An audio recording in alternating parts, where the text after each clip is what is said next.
Hello, everybody.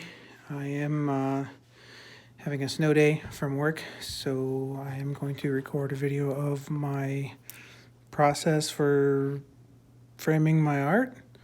I guess if that's what you want to call it.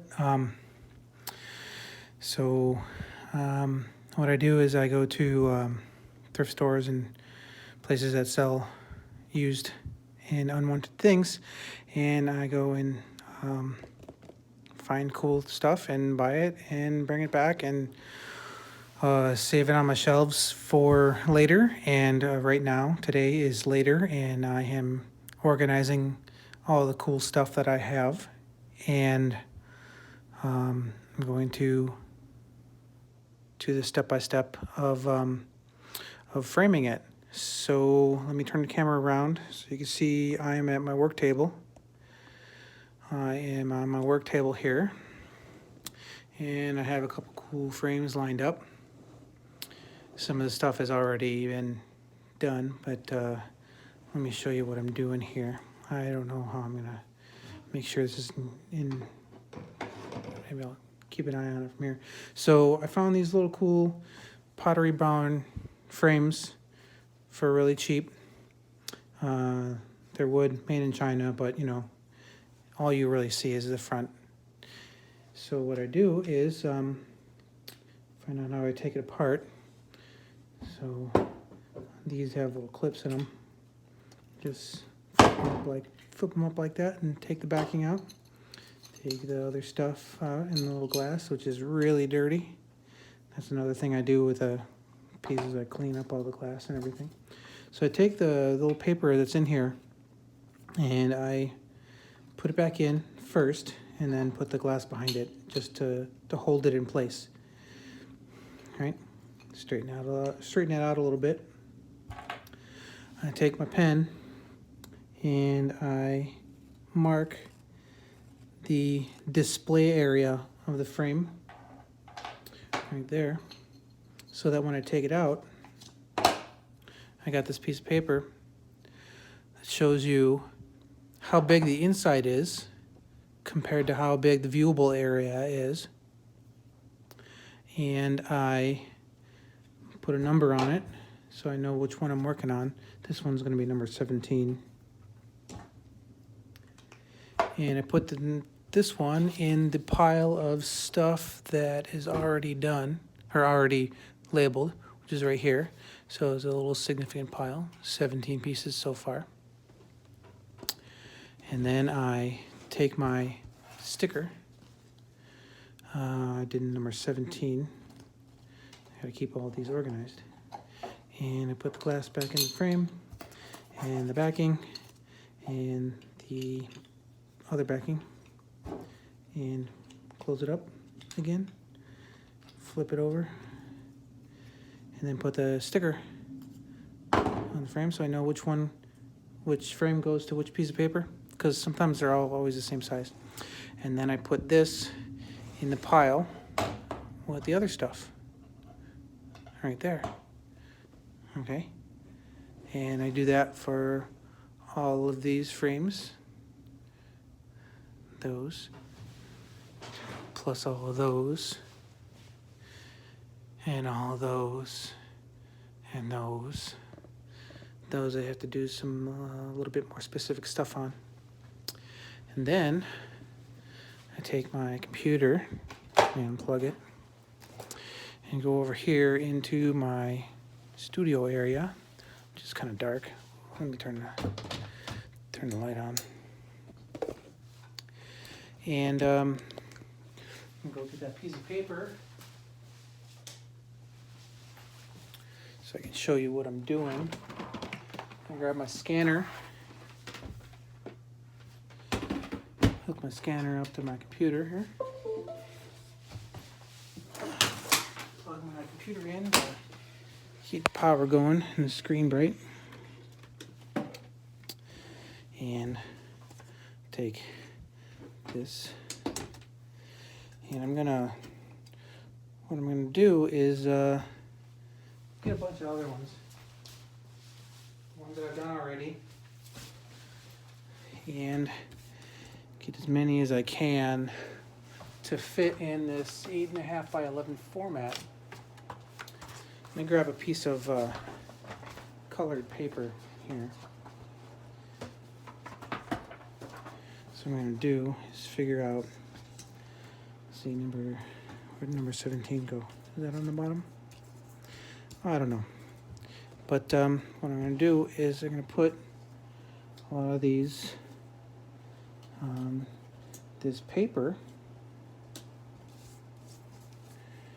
here, all face down. I'm going to switch them up anyway, so just trying to fit as many as I can on here. I could probably do better, but for the sake, oh, there's number 17. For the sake of argument and time and all that bullshit, I'm gonna put these on the scanner. I kind of try to make them straight, like perpendicular to the scanner, so that I don't have to do very many tweaks. Because when I print it out, when I put the image in, it's going to be straight. And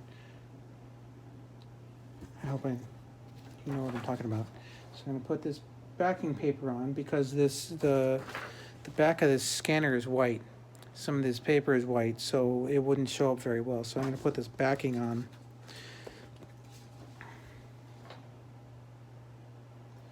Really carefully so that I don't mess up my layout.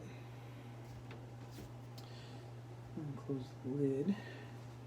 Now open up my scanning program here. Get my mouse. Mama. And I'm going to scan in grayscale at, let's just say 600. And do some preview. Hi, Mom, I'm working. Hi, I'm working. Do some scanning. You can hear it running. And let's see here. Just this. Zoom that in. I don't know if you can see. Oh, yeah, there it was. So now I'm going to block this off and scan this.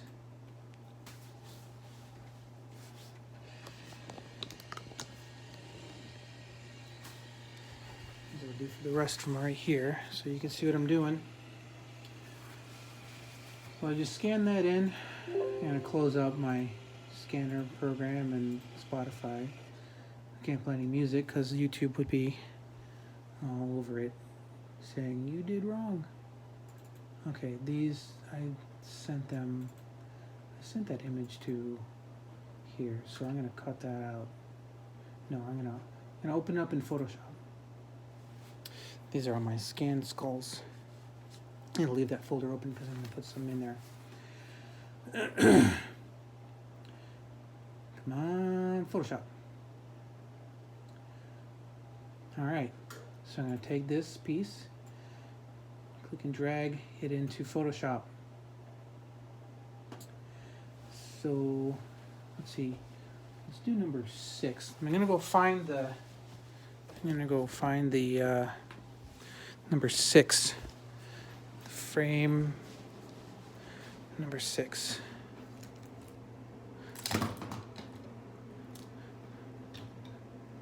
Is that it? Yep, that's it. This frame. So I'm going to take this frame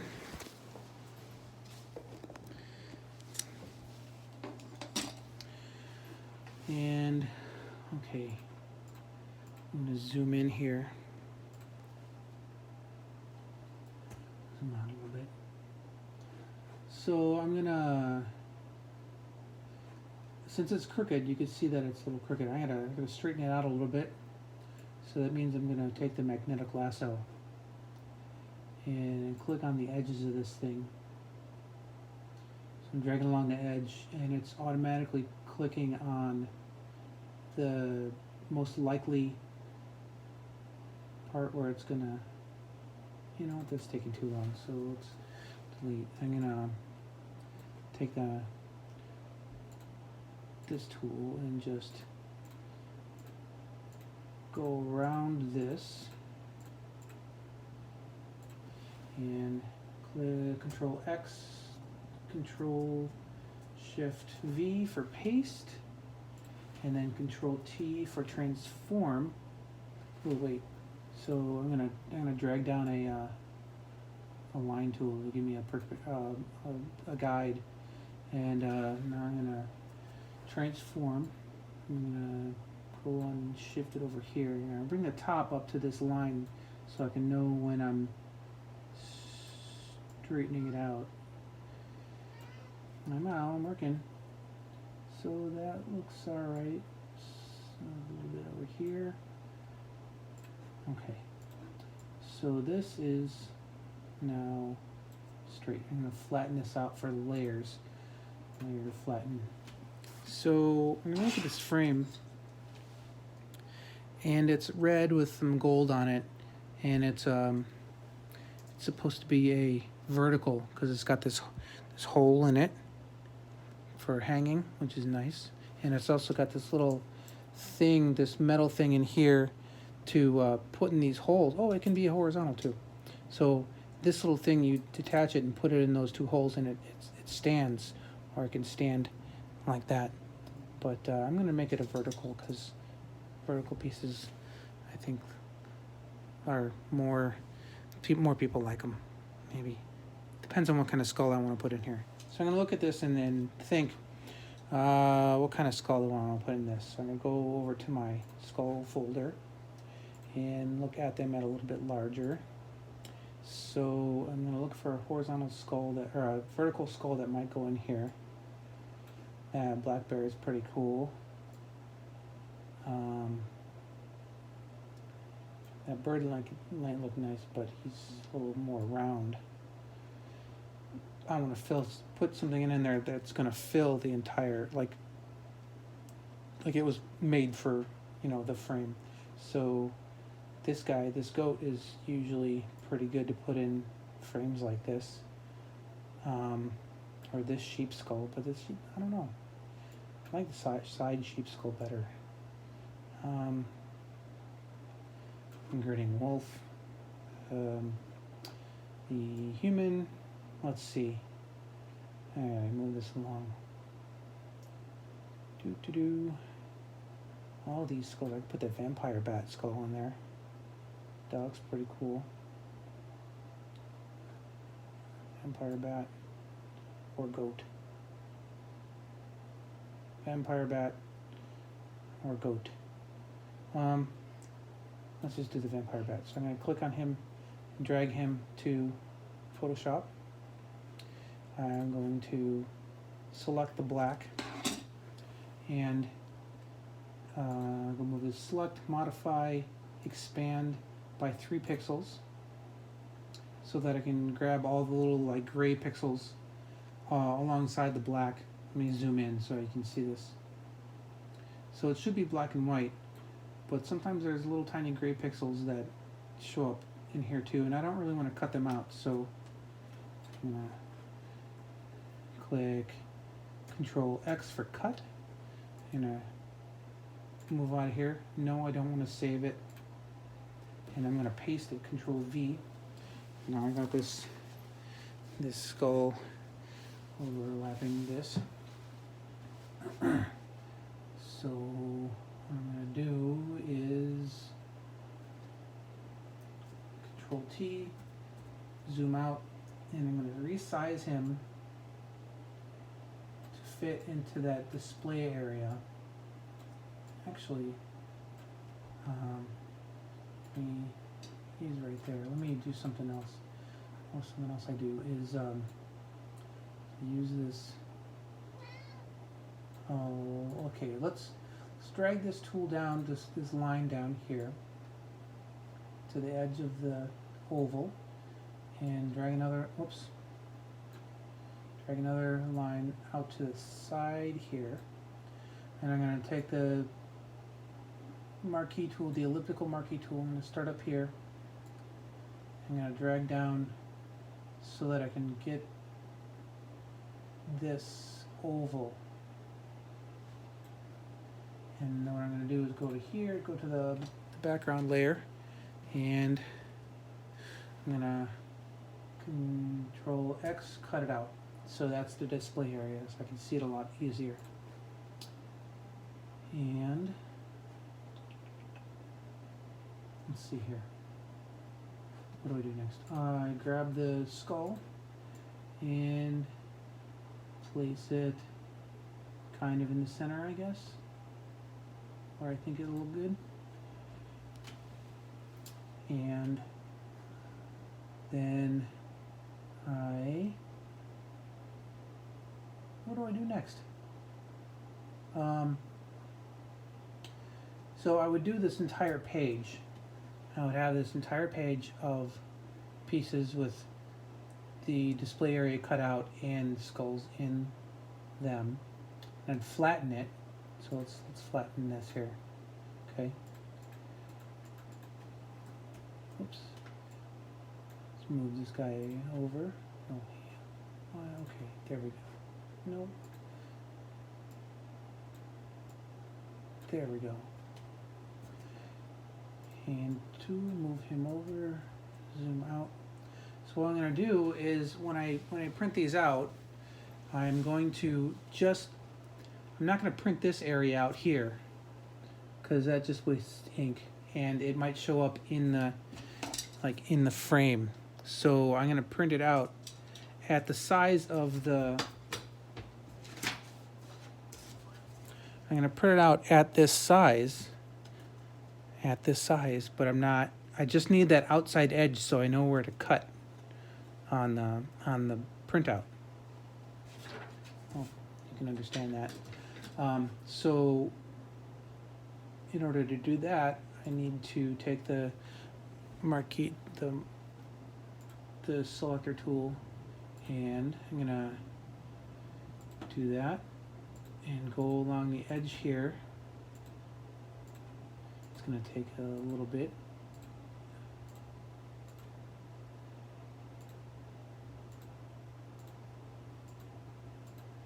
And select the outside edge of where I should be cutting.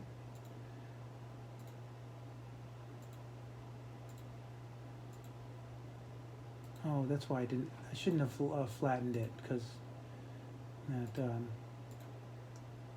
I'll show you.